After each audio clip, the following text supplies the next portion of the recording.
They're continuing to try to capture the magic of Mega Shark versus Giant Octopus, but they just haven't done it. Come on now. Let's talk about this magic. Oh yeah, we got some. Are we on? Is it going? You guys broke the cardinal rule. All right, guys, so we've got the finals here of our Superpod M14 launch party draft. On the right, we've got Michael Taylor, who has won the game of rock, paper, scissors and lead off with a turn 2 ratchet ball. And his opponent, Dave Snow, who we watched. These are undefeated, yeah. And we watched Dave draft on camera, and he ended up in a blue-red tempo deck with a lot of removal. Other than the opportunity, did you have any disagreements with Dave's draft strategy? Well, he went deep on that Firecat because he has the card that gives him flying if it attacks with the Condor. That if it attacks, it gets flying. Another one that landed, another good card that would probably be good would have been there's the Severe Charge, the enchantment, there's pay 2 and gives the target creature flying in the turn. Oh yeah, you can give everything flying.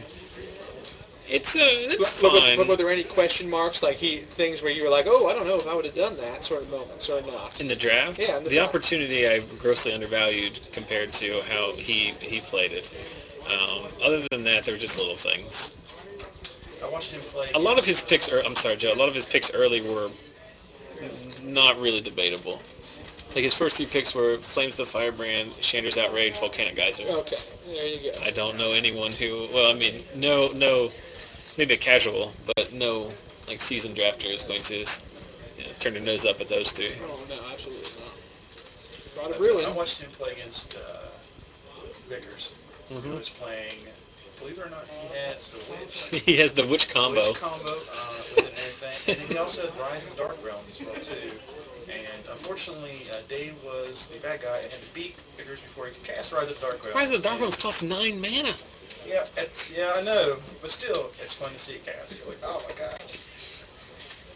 If your opponent casts Rise of the Dark Realm, they should get to win just because they got to 9 mana.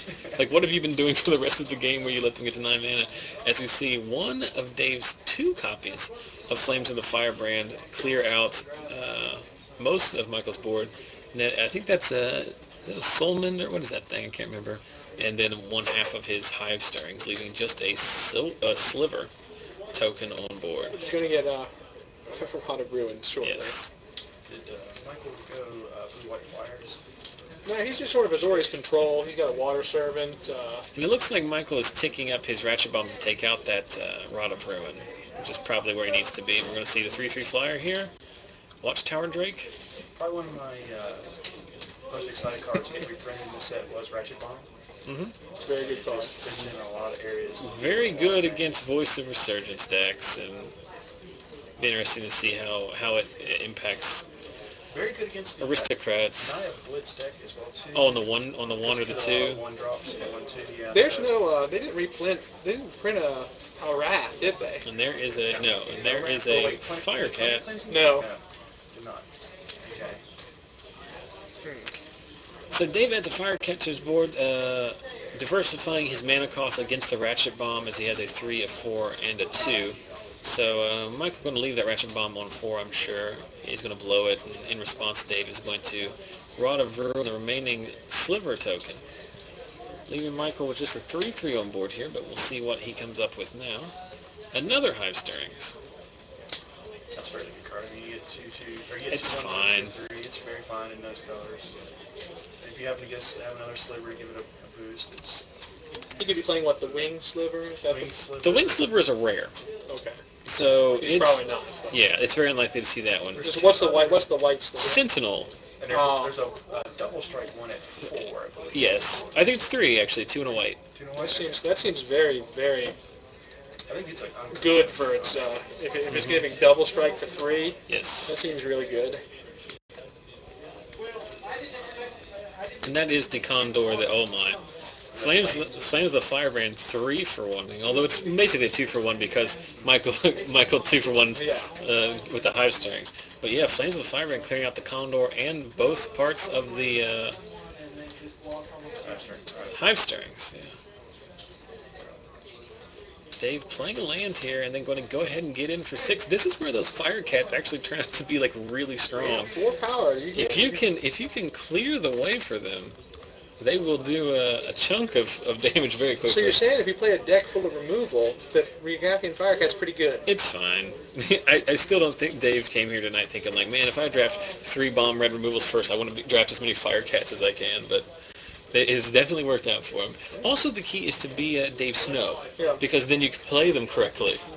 If I was doing it, I probably at some point had pulled a hamstring or something like that. You would have played you were going to play Regathian Firecat correctly, then you caught an arrow to the brain. God, don't do that to me. So in Dave's hand, we see an opportunity that he's gotten a lot of value at. He has his own Watchtower Drake, a Volcanic Geyser, and I believe his last card is the Marauding Minotaur, or the Juggernaut.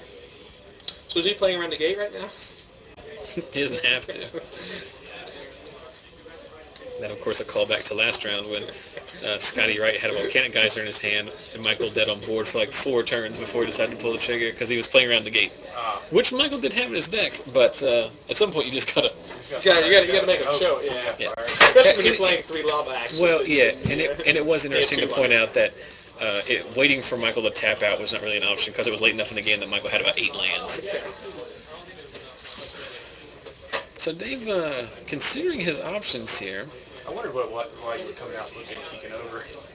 Well, we weren't sure. I wasn't sure, because after the 3rd turn, I was like, well, it can't be a fireball, because he would have cast it by now. No, it was a fireball. That's an incredible amount of patience. It is. Most people can't resist. Mm-hmm. So Dave's going to get in here, offering the trade with the Messenger Drake for his Firecat. Interesting that he doesn't Geyser here to kill the blocker and just get in for 6. He's probably needs removal for something else more than he is the cat. I assume that was the cat. The cat died, yes. So he trades the cat. Michael's going to draw a card off the Drake's ability. Then I think Dave is going to do what Dave does best. Oh no, he's going to play his own Drake. I thought Dave might have was winding up his opportunity, but I think he wants to add something to the board. Dave doesn't cast opportunity unless Archaeomancer is there to rebuy it immediately. He casts opportunity to draw the Archaeomancer to you get more flavor points. You get more style points for that. Yeah. Michael not adding anything to his board here, so he's either run out of steam or he's got a Seed Kite in his hand. Looks like Dave draws another mountain.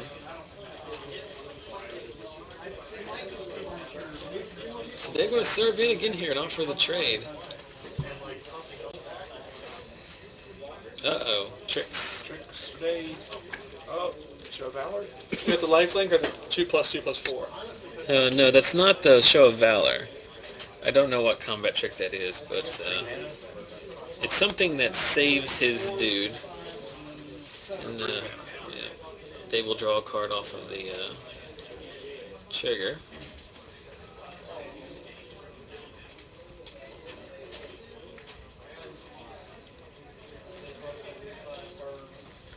And Michael just passes back.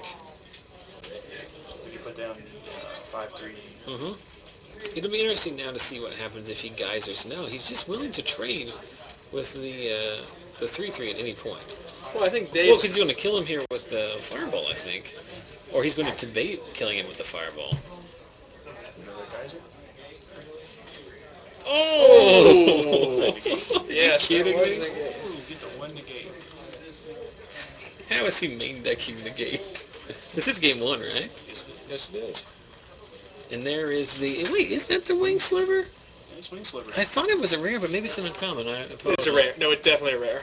It is? I guarantee it's a rare, because they talked about they only put it in...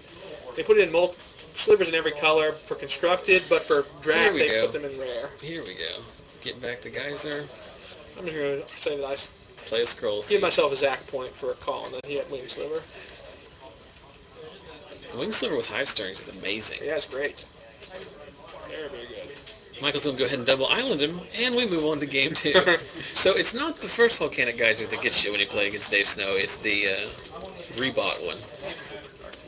Joe, I don't know if you were in here earlier, but in round one, in back-to-back games, we saw Dave cast Opportunity. Then cast Arcade Man to get back Opportunity. Cast Opportunity again, and in one of those games, he cast Divination twice. He also has Scroll Thieves that he happens to be getting into it on frequent basis. He won that game with 2 cards left in his deck. The key there is that he won the game. Won the game. That is not necessarily how he drew it up, but it is. You're saying Dave Snow draws his deck. Yeah, he got some good cards in there. When he draws them all, Bob's your uncle. What's going on in the chat here? We're having a discussion about whether or not it's intelligent or not to buy a lot of packs and then open them on a YouTube channel. You know, it's very interesting, and I see Archer Nick mentioning he does unboxing videos on his YouTube channel. It is in a way surprising, in a way very interesting, and to a certain extent very debilitating, that there are videos on the YouTube that get thousands and thousands, not tens of thousands of hits, where someone just opens a box of Magic cards. I just think it's a very interesting kind of like study in like the human, like that people want to watch other people. Now I have watched people open packs of like Alpha. Or Beta, or Ultra. That's why I thought you would appreciate the French Revised story. There's a very fun one of one of the guys who won. I don't know if he won. It's in French, and I couldn't translate the whole thing. But he either won a starter or he bought it. I don't know. But he at the last Bazaar of Moxon, which is the big Eternal tournament in France for like it's like their big tournament. Vintage and Legacy. Their Gen Con sort of deal? Yeah, but like it's a huge vintage tournament. It's the biggest vintage tournament in the year. He had an Alpha or Beta starter that he opened on camera in front of a ton of people. I can't remember the details, but he did get a Taiga. And it's just fun to watch it because like even when you open like Control Magic, it's still worth like $30 bucks, you know, $40, something like that. Was Control Magic a rare at that point? I think it was an uncommon. So we move into game 2 here. Dave stealing the first one again. Admittedly, Michael will tell you his deck is not the strongest draft deck that he's put together. But it's 2-0. Michael's a very competent limited player, and he's getting the best out of the cards he has. That just, to be quite honest, he sat right next to Dave and got cut off of blue in the second pack. That's why he's kind of, let's just say if you're main decking the gate, I figure you're struggling on playables. Or you're a savant. Or you're just leveling Dave Snow, you know. You figured he'd be on Geyser playing it. Main decking the gate is not necessarily bad. There are a lot of strong enchantments in this format. It's true. They did push the enchantment theme quite a bit. No, you're right. There are a lot of cards that are very tough to deal with. And if you're struggling for I think that's difficult, and this is something that I found in my own sealed pools. We see Michael Miracle Island. Is this format is not one where you leave a lot of your mana open. You got to tap out a lot in limited, and well, these guys are just playing a mirror match. There's a mirror match here. One Scroll Thief meets another. Do you attack into the Scroll Thief? No. No. Whoever does that first, they're in the wrong end of a Mexican standoff. In Dave's hand, we see a lot of lands. Looks like both copies of Flames of the Firebrand, if I'm not mistaken, and a Divination. But you hold your flames right now. You don't take out that Scroll Thief. Here's a Chandra's Outrage, which I would be interested to see if he actually kills that Scroll Thief. I think he would just cast a Divination here, assuming he has less than 6 cards in his hand. I think he's going to trade. He's going to Flames it and then. How would you Flames though? Oh, he's going to blow him out here. Is what he's going to do. In a Condor? He can't. He Sky or whatever it is. Isn't Chandra's Outrage an instant? Yes. He can kill it before blocks.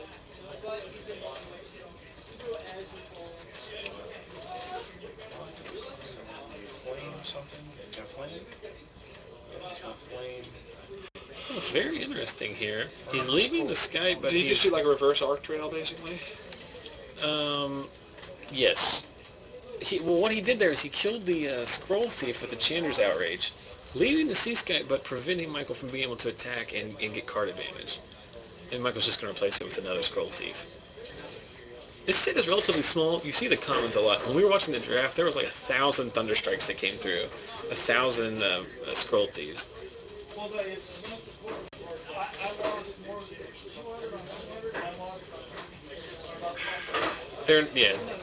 It's an imperfect system there, Joe. We got nothing to really lean them against.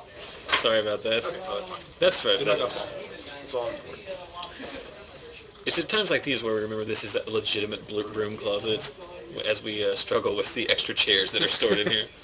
I think for the anniversary of the stream, I'm going to buy you an honorary broom to just like hang. There was one in here at one point. It was not an actual broom, like a whisk broom. It was a push broom? Dust mop. But there was one in here one day. How far are we from the anniversary? Next month. August 31st makes 1 year. So there's thinking punch. We'll do something. I'll figure out what I want to do. I want to make sure we pack this place. No more of these 25-person FNMs. We need to get back up to the 40+. So Condor comes down, but Michael doesn't attack in. Sure. Did you win your third one? I did. Good. Did you main deck Scavenging Ooze? I did. And game one, it won me the game. So. Oh, man. Did you put in more force? I did not, but I saw 3, so it was good. Did you take out Brindabor? What just happened? I took out a giant. Okay, yeah, that's not bad.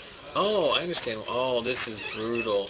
So Dave sacrificing his Scroll Thief by serving in. It gets blocked and killed by the by a double block from the Sea Sky to Scroll Thief. After combat, Dave casting Flames of the Firebrand, trying to take out the Condor and the Scroll Thief with the damage it had on it. And Michael with Negate yet again. Oh, man. Sandbagging that play. And he's just making Negate. He's making Negate really get some value for him. So. Yeah, and this is important too. Is with that Condor, the Scroll Thief now has flying, and Michael's going to be able to reload his hand here. We see Dave kind of out of gas here. He's got 2 lands and a Rod of Ruin in his hand, and there's a Sarah Angel from Michael. So this one's not looking good for Dave. Although he did just rip Opportunity. I think it's another Flames, which is not nearly as good as we would want it to be. You attack in here, I figure, and because Michael's not going to block, and I figure you're racing at this point. Condor gets it. We are going to leave the Firecat back as an attempt to either discourage the Scroll Thief from attacking or to trade with it. But Sarah Angel's going to be Sarah Angeling. I would be surprised if the Scroll Thief attacks.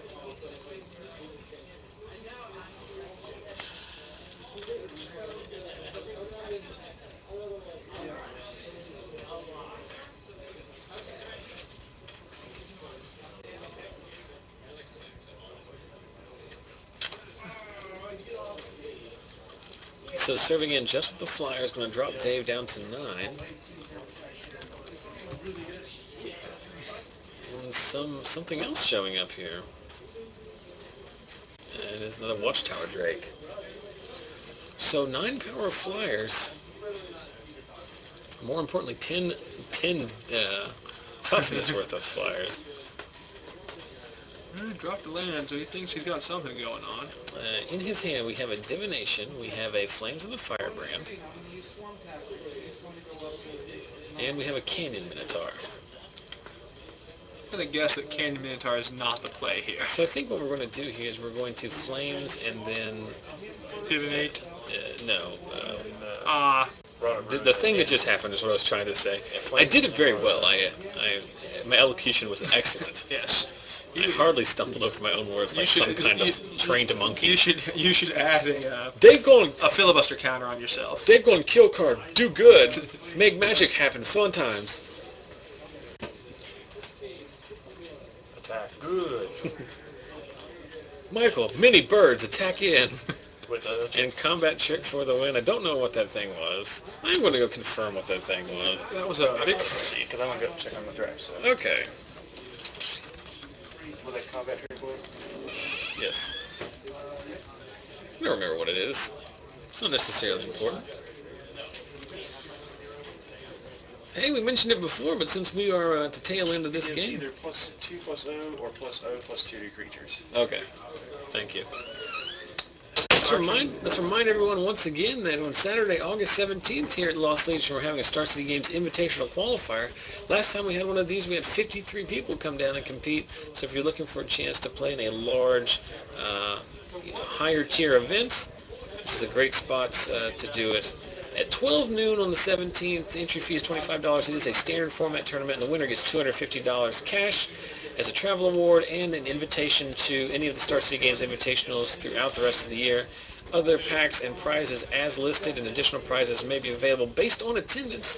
If you want more information, go to lostlegiongames.com or facebook.com/ZachSellsMagic, or you can contact me directly through our various forms of social media. Zach, what do you think of the maximum number of people you could fit in the store comfortably to play this event? 75, probably. 70. See, I think JB claims that he thinks he'd get 100. Well, you said comfortably. Okay. I'm sure you can get 100 people. in here. Yeah. We'd have to go into storage and get the other tables. How many rounds would you play if you had 75 people here? I think that's a 7-round tournament. How many rounds would you stream? I stream them all, man. Why not? I guess not. Why not? It's a good problem to have. But seriously, if you've ever looked for an excuse to come down to the store, if you want to help support the shop that makes all this possible, and more importantly, if you want to win $250 in cold hard cash and possibly qualify for the Star City Game Invitational, which is one of the most lucrative events on the Magic calendar, then make sure to head this way on August 17th. Also, remember, I don't have a graphic for it, but in 2 weeks, Saturday, August 3rd at noon, Customer Appreciation Day here at the store. Free standard tournament with the winner getting a box of Modern Masters, side drafts, other events going on as well. So make sure to come down and say thanks to the store as they say thanks to you in the form of a giant box of Modern Staples. Tarmogoyf guaranteed. Disclaimer. That's Tarmogoyf not actually guaranteed. I don't want to be on the record as that. And Dave's going to go ahead and mulligan here. Dave had a real quick announcer voice. Dave had a hand of lands and spells there, but he had 3 red cards and 3 islands. I tell you what, this was probably the only shop that I would know of that gave out a pre-release for rewards, Modern Master Pack. Yeah, I cannot say that enough. Yes. Look, so here's what happened. Yes. They're the pre-release. Here's what happened. At the M14 pre-release on Saturday, relatively poorly attended due to the fact that, number one, everybody was tapped out from Modern Masters, having spent a lot of money. Number two, M14 not nearly as exciting as the fall block sets. And so we only got 32 people. But we still played 5 rounds, still had a great time. 32 people's not terrible. And it's not great, but it's not terrible. Well, we're used to having like 60s and 70s. But at the end of the tournament, as a reward for loyalty, JB gave out a pack of Modern Masters to everybody who stuck around for the entire tournament. That's pretty awesome. Literally just giving away $12 worth of product to everyone. Yeah. So it was also very rewarding to see like the little kid casuals who get a pack and they were just pumped. I mean that's exactly what you're looking for in Magic. So I cannot thank these guys enough. And like I said, if you enjoy the stream every week, they are the ones that make it happen. If this store's not here, I'm not streaming. You mean you're not having everyone over to your house to play a standard tournament? I might do that. I would have a stream exclusively cube drafts. Only if we can wear pajamas. Okay. No. What do your wife think about that? She would care. She go to bed at 9 o'clock. Did he ratchet bomb?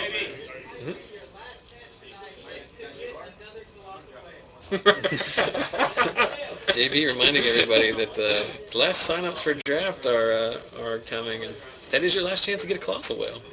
Which, as Zach pointed out, is not really that colossal, although it is a whale. She blows. So Dave, well played, sir. Dave's going to go ahead and play his marauding, whatever that thing is, the Juggernaut. Marauding Minotaur, is that what it is? Or is it marauding cat or something? Marauding beast or something. If you control color of the beast, it doesn't have to attack this turn. Got an iPad viewer from Indiana. First time viewer, George? Or Jorg? Oh, no, that is stream regular, Kyle George. Watching from Indiana because he is from Cincinnati area. It's Celestial Flare. Sacrifice an attacking or blocking creature. Pretty good in that spot. That's the Yeah, that's a good card. And then Dave's going to follow that up with Armored Cancrix, which was not in his deck when we saw him build it. But after the first game, it made its way in. We have a critique.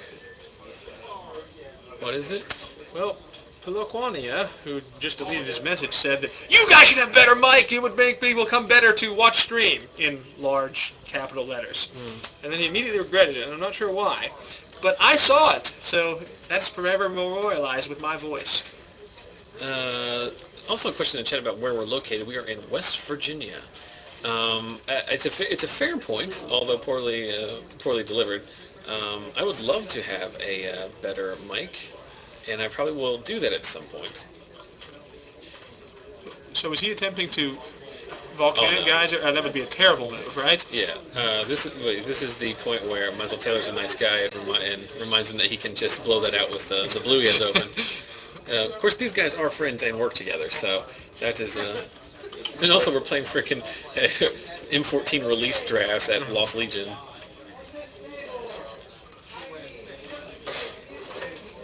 That's me. See y'all guys later. See ya. Good luck, man. I got dual Ian technology, and that one is this Dragonator, Ian Struggy, and then Ian Nolte are both in that one. I missed out on a chance to get a Colossal Whale. You can just go out there and ask someone for one, and they will give it to you. Well, I mean, it's really, I'm not that I literally don't want any cards from this set. I want the Hydra. Young the Pyromancer, big, the Colonial Hydra? The good Hydra, Yeah. I want it. I think I might like a foil Young Pyromancer just to keep him a cube JV binder. Maybe Liliana's Reaver as well. And believe it or not, the Chander's Phoenix in my cube isn't foiled. That's almost Zach sacrilege. I just had a regular one and never got around to. So, Dave getting in there with his Armored Cancrix and adding a Scroll Thief. Sacrilege. Evilbeard, Kalani and Hydra, or whatever the new one's called, is good, and we'll see standard play. You can bet money on that. I will, whatever you want to put down, it's going to happen.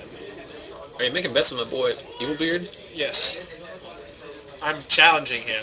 He claims that there's no such thing as a good Hydra, and he is wrong. I don't know. Well, my man Evilbeard plays Show and Tell and Legacy, so I got to default to him. He clearly knows where it's at. I'm going to play... Another, yeah. Actually, a friend of Evilbeard's that plays in the same shop as him. Twitter screen name, Hive Mind Daddy. So I'm very, very... so obviously I can relate to it. Meanwhile, let's get back to this That is not what Strictly Better means. That is not what Strictly Better means. I don't want to talk about... we're not getting lost into that one. But anyway, back to the game here. This is the signer of the finals of this draft pod. Dave has drawn a lot of cards off 2 divinations, but he lost his Marauding Minotaur to a Celestial Flare. He's staring down a Water Servant that's going to be very hard for him to kill. We know he has a Volcanic Geyser, but he's 1 mana short of being able to put a lethal... Zach, if I go on a rant about what Strictly Better means, just please direct me to the door, because I'm trying to resist it. I'm holding it in, but it's hard. It's difficult. Strictly Better is an overused piece of hyperbole, which is used. It is the magic equivalent of the term literally. Yes. It's literally the magic equivalent of the term literally. Which is that it's often used incorrectly. Alright, so here's the interesting spot here where Michael's going to block here, and if he does not have Negate, Dave's going to be able to kill the Water Servant with the Volcanic Geyser. But if Michael has Negate, this is going to be a blowout. Is he going for it? Here it comes. Show us the Negate, Michael Taylor. You've shown it twice before. Oh. The look at the hand usually means it's not there. It's like, are these cards what I thought they were? They're the same cards I had a minute ago. I don't think Michael Taylor is definitely not the kind of person that would Hollywood, so he has a decision to make here. I imagine he might have a disperse and is deciding if he wants to disperse his own Water Servant, maybe? And I think the answer to that question is yes. Yes, you do. Mm-hmm. Because that's essentially countering Volcanic Geyser for a slight tempo damage. You said earlier, Water Servant is his win con, so... It's the best card I've seen out of his deck that isn't Sarah Angel. Man, I feel like a... You are like a pro. You are. Well, he's clearly... You're a precog this from is- Minority Report right there. Let's not invoke that horrible movie. What? Um, No. Yes. Really? We could talk about that offline. But Really? the question... I'm disappointed. The key here is that just knowing Michael, he's not going to do that without having some relevant play. And if it was negate, he would have slammed it. Yeah. And the only other thing he could possibly have is disperse there. So that was an example of logic and reason. So it's kind of like the antithesis of Gasland. Burn. All right, so Dave kind of up against it here. He draws a sea kite. We see the Archaeomancer, which will likely get his geyser back to him, as it is basically his only out to the Water Servant, as none of the creatures in Dave's deck are capable of getting through the potential 7 toughness of Water Servant. Yeah, he's gonna.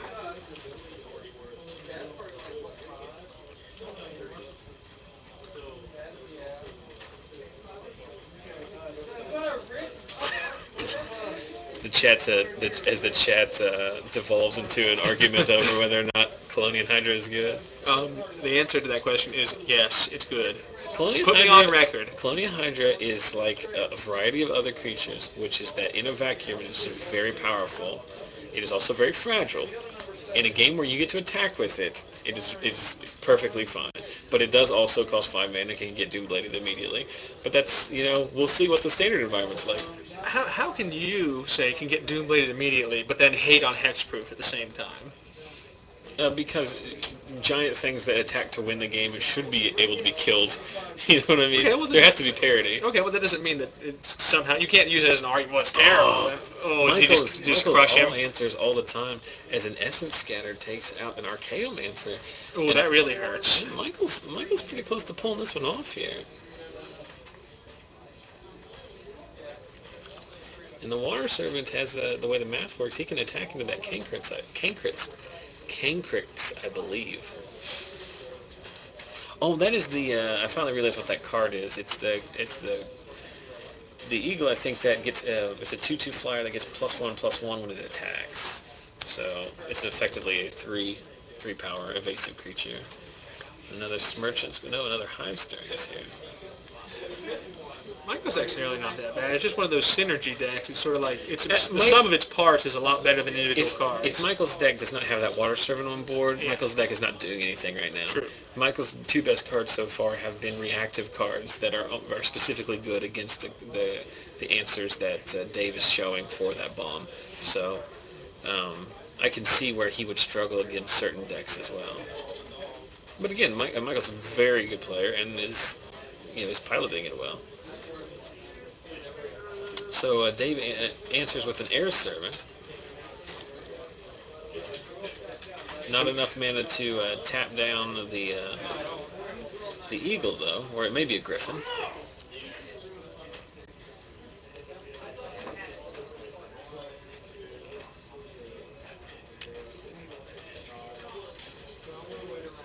I mean to ask you, are you a fan of that Elvish Mystic replacing Llanowar Elves? No. I'm not a fan. I'm never a fan of printing like 9 versions of the same card.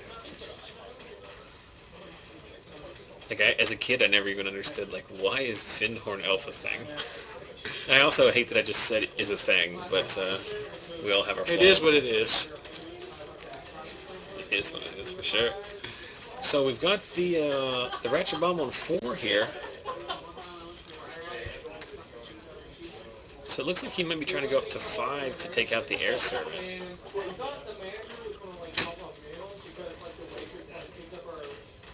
And the Air Servant activation is going to tap down the Eagle for combat, and then at end of turn he's going to flash in a Sea Skite here. So Dave's putting together a formidable offense. It's a 2-turn clock as it stands if Michael doesn't have an answer, although the Ratchet Bomb could potentially take out the Sea Skite this turn. Michael's going to have to make a decision because I believe that takes out his own Water Servant. Yeah, that's a problem. But we know Dave's got a fair amount of burn in his deck, so he's very capable of just ending this directly. And there is the 1/3 flyer, which at this point is just going to clog up the board. Dave leaving up enough mana to Why did he go up to 5 on it? He's going to kill the Air Servant. Oh, okay.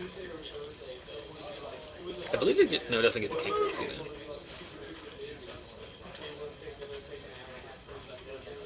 He's not going to be able to attack in with the flyer this turn because on the way out, in response to the ratchet bomb, Dave's going to be able to blow up the water servant, or tap down. Oh, the king cruise does cost 5. Does it really? Wow. And I think what Dave is setting up for here is if Michael attacks with his flyer, I think Dave is just going to untap, attack for 3, and then flames him out. This game is very tight here. We have to attack with the water servant. I feel like if Michael doesn't have a negate in his hand, and I think we've already seen the negate earlier. I know he has 2, but I think he's already used them. Just attacking with the water servant. Is the water servant 3/3 base? No, I think it's like something like I think it's got uneven. It's not. It's not 4/3. MTG, but where are you? To 3/4. Okay. So I knew it wasn't. I knew it so wasn't. the most he standard. can pump here is take 6. I think Dave really thought Michael was going to attack with that Griffin. And there's Sarah Angel. So brutal top deck for Dave as Michael finds the Sarah Angel. Sorry about that. And off the top, it's another Flames of the Firebrand, I believe. Oh no, it's the other card is not a Flames of the Firebrand. So Dave can get him to 3. Dave can get him to 3, but he cannot kill him, and he's dead to the crackback. So now the decision is: do we aim our removal spells at these flying creatures? Do we attack in? Maybe Michael makes a poor decision to not block and loses to the Flames of the Firebrand. Do you just Flames Michael directly and knock the top of your deck and hope there's a band spell on top? At some point that becomes the correct play, as we all know from the infamous Lightning Helix from Pro Tour Honolulu. Michael's going to go ahead and look through Dave's graveyard to try and figure out what options Dave has left.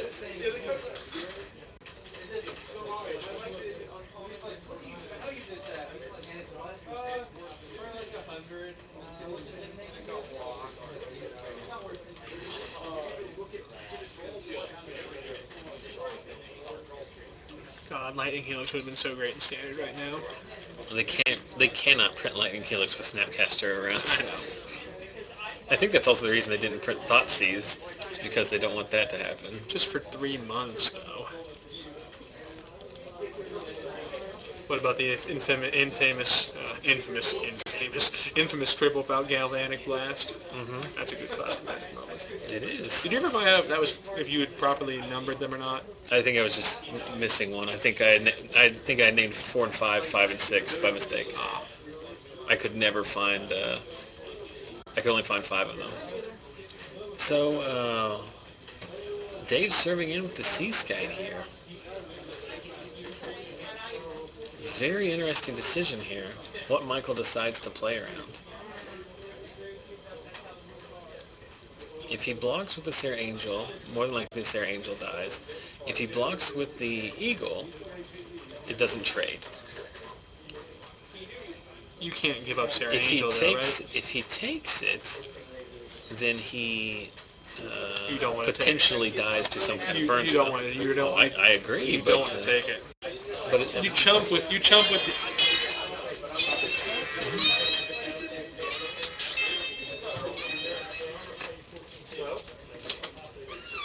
Zach is going to step out for a phone call.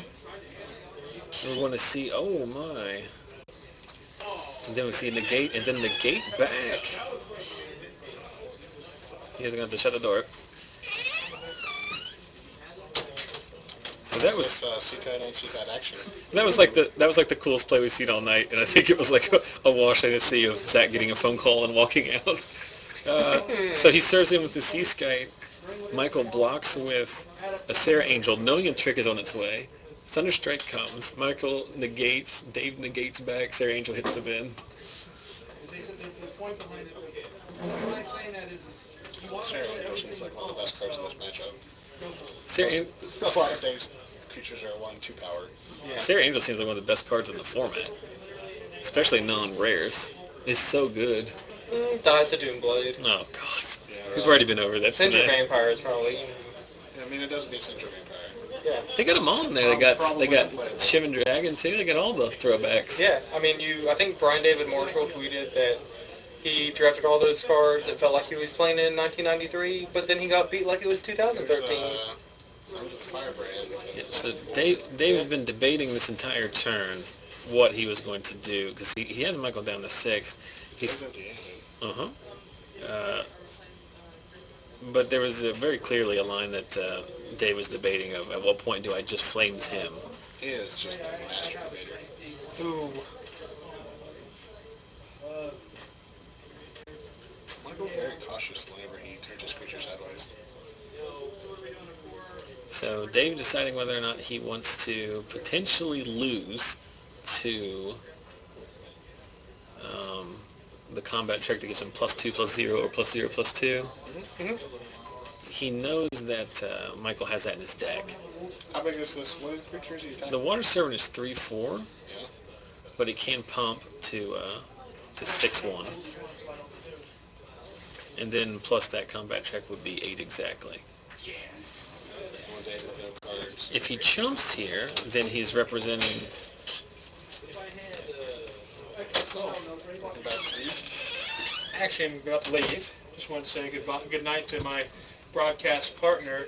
Well, thanks for your help, Zach. Don't want to lose too much focus here. This is Sorry.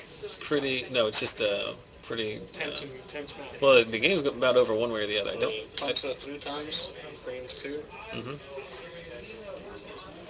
Seekite attack. Withdraw. Another sea kite. Another It's a Seekite. block. It's Seekite on Seekite action is so hot. and that should be enough. Who's taking it? The Seekite. Both of them. No. It's Michael appears to be in the driver's seat here. Sea Kite flashes in. It's going to bounce off the attacking Sea Kite, and barring some kind of shenanigan from Dave. Oh, I guess Michael's considering blocking, or is Dave considering doing something before blocks? Michael's considering blocking since Dave just snap attacks. Barring some kind of trick, Dave's dead on board. What is Seekite? 2/3? 2/3. Okay.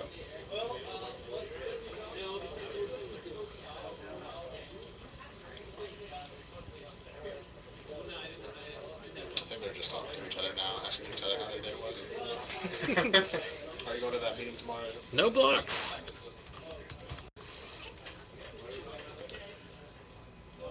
Is that card in his hand relevant? It's a Seekite. It's not another Sea Kite. You never know. I do know because I watched him draft and he doesn't have two in his pool.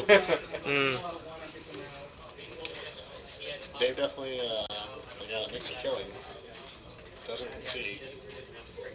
I know he's not Hollywooding here. He has like a legitimate, like that card has to be relevant. Otherwise, he wouldn't waste everybody's time like that. But it doesn't tell him. Of course, was it last week that I said the same thing? Yeah, he doesn't have the. He can't have the rampage. He can't have the rampage. Although in that case, he was just playing carefully more than. Yeah, well, I mean, if it apparently doesn't kill Michael right now, or Yes, it is not something that's lethal. So it's a removal spell. It could be. Has he used his Volcanic Geyser yet? I think he's used it in this game. Because I think he used it to kill the Water Servant, and then Michael dispersed his own Water Servant and replayed it. That may have been last game, though. Attacking with everything. Oh, no, and that's it. It was a Rod of Ruin. So Michael Taylor gets it in his deck that he clearly told me was bad. It only took 3 competitors to finally take down. Well, to be fair, you go back and watch, and Michael Taylor's gotten the most value out of a copy of Negate that one person can get in a limited environment. But his deck is pretty good. Well, both games where he had the Water Servant, he he ended up taking it down. The other games not so much. So so that looks to be our coverage from the evening. I'm trying to figure out why my camera's not working here. I like that look I got. I like that look. Well, Zach, I will say, I did you a Zach, yes. nice seeing you. You're just the last person in a long stream who would be burning me all night. That's basically what we do. I fell for it again. All right, everybody. That's going to be all the coverage we have for tonight. As That's how I pick up the one. I don't have the strength in me to film another draft. Plus, I think they already started. So that will be it for tonight. So thanks for watching. Make sure you follow us on not only on Twitch but all our other forms of social media. Then come back next. MySpace, Friendster, LiveJournal. Then come back next Friday and we'll have a new standard. So 6:30 p.m. Eastern. We'll go back to our normal standard tournaments that week. So from Garrett and Adam and everybody else here at the shop, thanks for watching, and we'll check you hopefully next week. 10 seconds to spare. Ooh, yeah.